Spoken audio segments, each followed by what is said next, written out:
Welcome to HCAM series, all about getting to know the fascinating people who have dedicated themselves to make Hopkinton the place that it is today.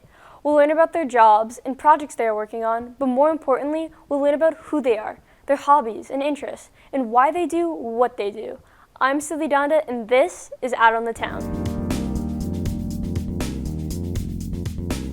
Today I'm here with Hopkinton's Town Health Director, Shaun McAuliffe. Hi, welcome. Thank you for having me. Thank you so much for coming on. Oh, my pleasure. Your name is very popular in town because we kind of just came out of a pandemic, but I don't think a lot of people maybe have seen your face or even really know who you are. So tell me, are you from Hopkinton? How did you end up here? I grew up in Easton, a town similar to Hopkinton, and I ended up here, as we were discussing earlier.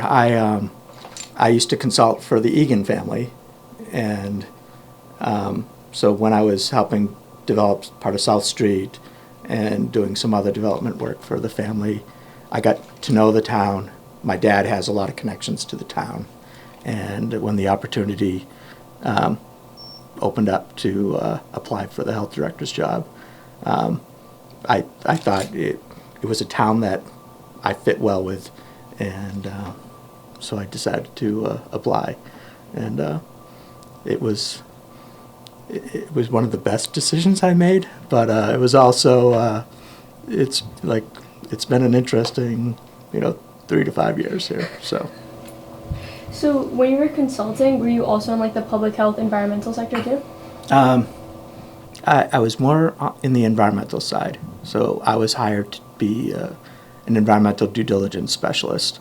So I would help large corporations either with their mergers and acquisitions work, or I would help companies like GE Capital. If GE Capital owns most of Chipotle's property, I would help them site all the Chipotles in the United States, and I'd help clean up. I've worked on some of the worst hazardous waste sites in the country, like in Woburn. I worked on Nyanza. I cleaned up the San Francisco airport, and we primarily worked for Fortune 50 companies, which created a lot of opportunity to travel and see North America and parts of Europe. And so I figured this is a nice job where I'm not traveling 200 days a year, and I was actually able to start a family because I had a job that kept me local, kept me home. What attracted you to that type of work, environmental due diligence?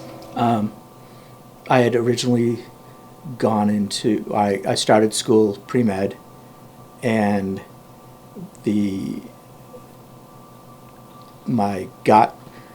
professors I taught for and my advisor, they were all kind of in the environmental field, and they kind of guided me towards environmental toxicology.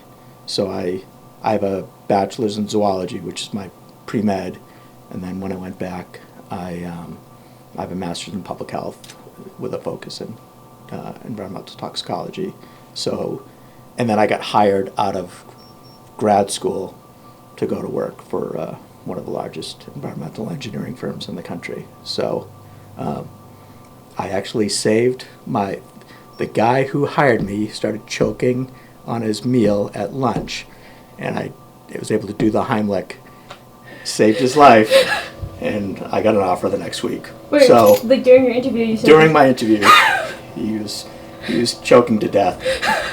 I saved him, and I got a job. So I joke that the Heimlich maneuver has, you might not ever know what's going to happen, to you when you, are able to perform the Heimlich maneuver on someone. You never know who they are.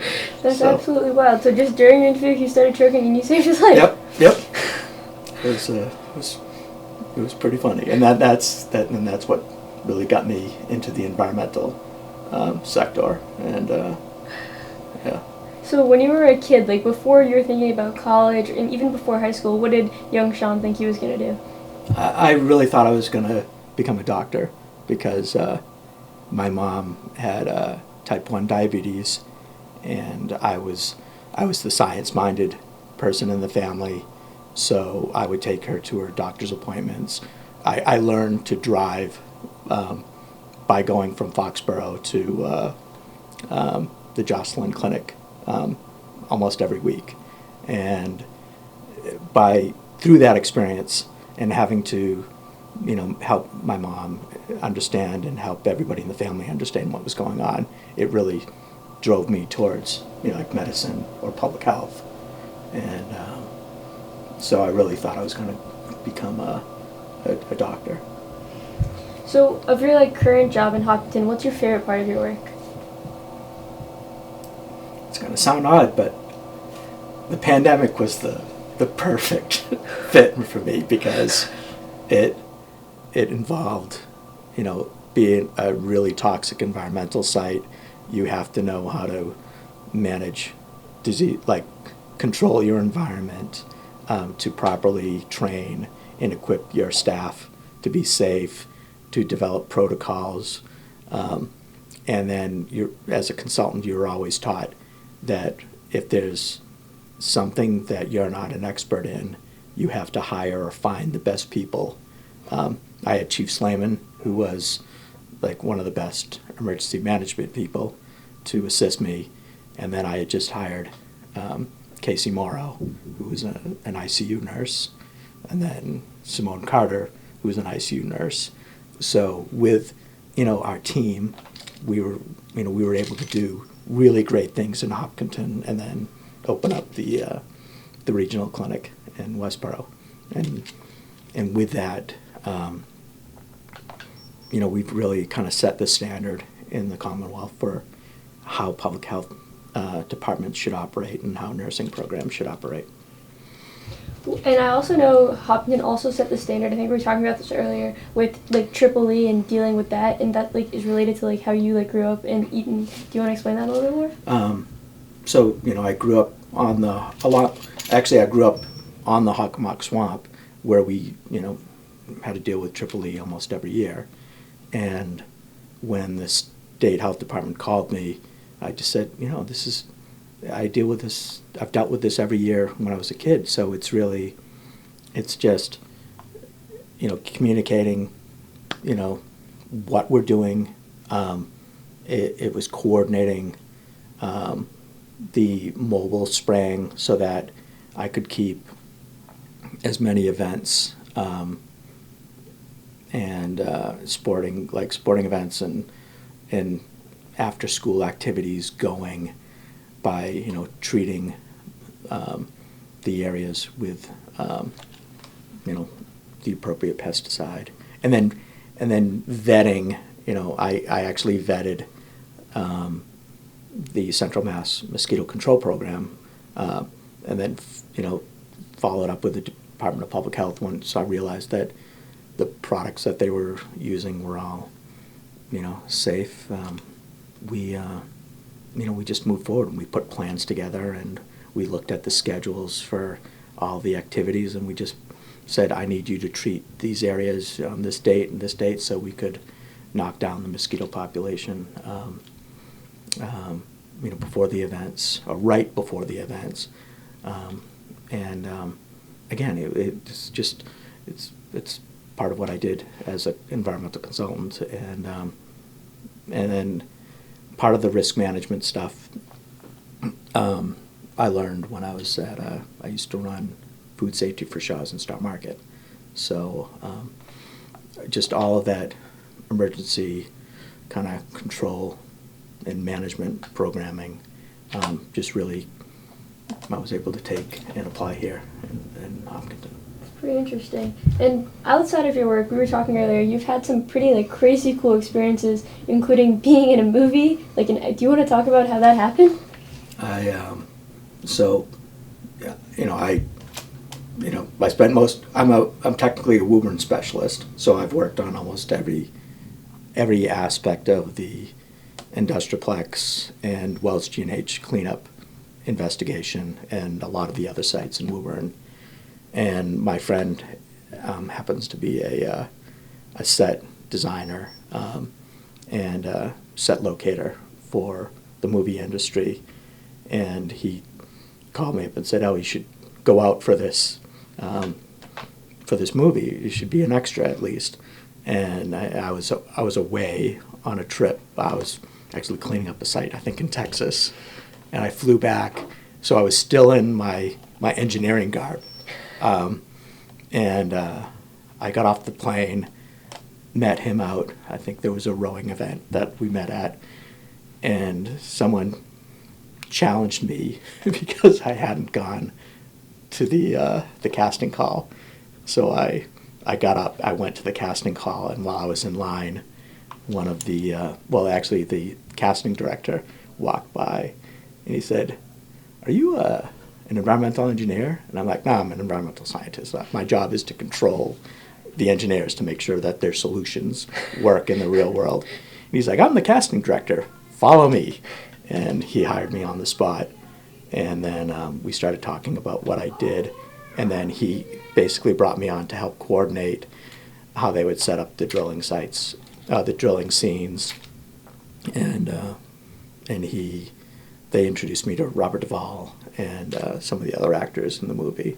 So it was fun, and I got to work with all the drillers that I work with, in my normal day. So it was a great experience, and but it was that was fun. And we were discussing it's important to take advantage of these opportunities when they arise. What was the name of the movie again? Civil Action. Civil Action. So you were just telling these Hollywood directors how exactly the drilling works? Yeah, and how they should set up the drill rig and what, and then I would just go up to their boss and we said, we just set it up like we did, yesterday in Leominster. Let's just, and then we just set it up, and then the set designers would say, no, this will work, or can we tilt it this way or whatever, and so it was fun, and you see the back of my head in a lot of scenes, and I drive a truck, and then they put me in all the Fenway Park scenes, but most of those got edited out. But it was a fun experience. So you going back to that idea of just taking the opportunities that arise, can you tell us a story about how you ended up having a beer with Sting? So when I was a Boston inspector, I went to an event, or I went to a concert that his son was performing in, and they had seated me right behind Sting and his wife, and we started chat. I noticed that their drinks were getting a little low, so I asked the wait staff to bring them a drink, and Sting looked back when he got his drink and commented, do you know how many times someone has bought me a drink in the last decade? And he's like, once. And then he brought us down to his booth, and we chatted for a while. But again, it's taking opportunities and taking advantage of the opportunity that might be in front of you, and just not being afraid to kind of put yourself out there. Any other stories or instances you remember? Things that I won the Belgian Brewmasters Award, and I'm sorry, I don't know what the Belgian Brewmaster Award. I brewed an award-winning Belgian Saison beer in 2012, and I sat down with Jim Cook from Sam Adams, and he set me up with the former owner of Magic Hat, Alan Newman, and Alan Newman became my consultant, and so I have a whole business plan to open up a small brewery at some point in my life. Really? Yep. I was my friends were all rowers, and I never rowed in college, but when an acquaintance of ours who was a coxswain, her mom got sick, and they said, "Hey, could you sit in? You're small enough. You just need to lose some weight." And so I sat in for a week, it turned out that I'm a really good steerer, and so I became a competitive coxswain. I lost 65 pounds that year. Wow. And then, but I won a national championship that year. For rowing? Yeah. Wow. So, again, it's like taking opportunities. Just saying yes, of course. And that's our philosophy here in the department is, like, we could do nothing, or we could just do the bare minimum. But, I would argue that wouldn't be any fun. So we try to set the standard in the state. So we ran one of the best vaccination programs in the state. We're going to run a pilot program with the schools to recover food waste to support the Project Just Because. Tell me more about that. That sounds really interesting. So with the free basically breakfast and lunch program in the schools, yeah. They have to produce not an equal amount, but close to an equal amount of hot foods and cold foods each day for each meal. And the schools, so Michelle Kondakis from the school department who runs the food program was afraid that they were going to incur a lot of waste. And we just sat down to figure out, is there a way that we can salvage that food that would otherwise be thrown away? So we put together a program to recycle the foods, and we're going to divert. It'll mostly be the cold products to both the Project Just Because and probably the after school program at the Y. Wow. And that we just got recognized by the USDA, the FDA, and Congressman McGovern's office for just conceiving this, and we're going to start piloting it, I think, next week. Oh wow! So trucks will come from the schools, like the high school, and just we gotta figure out how much it's going to be. It might start with, and because I'm a little bit of a, like, I believe you don't do something. I would never put my staff in a situation where I hadn't vetted everything through. Yeah. So I'm going to do the dry run where I'm going to pick up product, maintain it under temperature control, and transport it to Project Just Because. We're going to start with one school, and then one recipient. Yeah. And then we're going to look to expand it to all the schools. And this is coming at a time when Project Just Because the state just reduced their food and their fresh vegetable and fruit allocation. So this should help provide them some fresh fruit. And it's also a time when the Greater Boston Food Bank is being challenged with some staffing issues, so food deliveries might be a little less regular. So this will provide them some extra support, and it's just it's going out there and not being afraid to think and throw some ideas up on the wall, and then see what people think about them, and then implement these activities. It's there's a study out of BU that it got released a couple days ago that post-COVID now we have all of these dog owners that are a little hesitant for one reason or another to vaccinate their dogs for rabies, and I'm like, I get it, but it's I wouldn't recommend it. and we're having this. We've seen an uptick in the number of people that don't want to vaccinate their dogs, but a lot of people don't realize that by not vaccinating your dogs, you're actually putting your homeowner's insurance policy in jeopardy. So if your dog ends up biting someone with and the dog is rabid or not rabid, there's a good chance your insurance policy isn't going to cover it. So it's helping people understand there are like that there are many implications to certain decisions, especially as they revolve around public health, and that's part of our job, is to help educate people about these risks and and help kind of them through that decision making, and because at the end of the day, like we have over 170 things that we're required to do each year, and from animal control, beaver control, food, wells, septic, environmental hazards, hoarding. We oversee tobacco. We oversee the schools, the school nurses.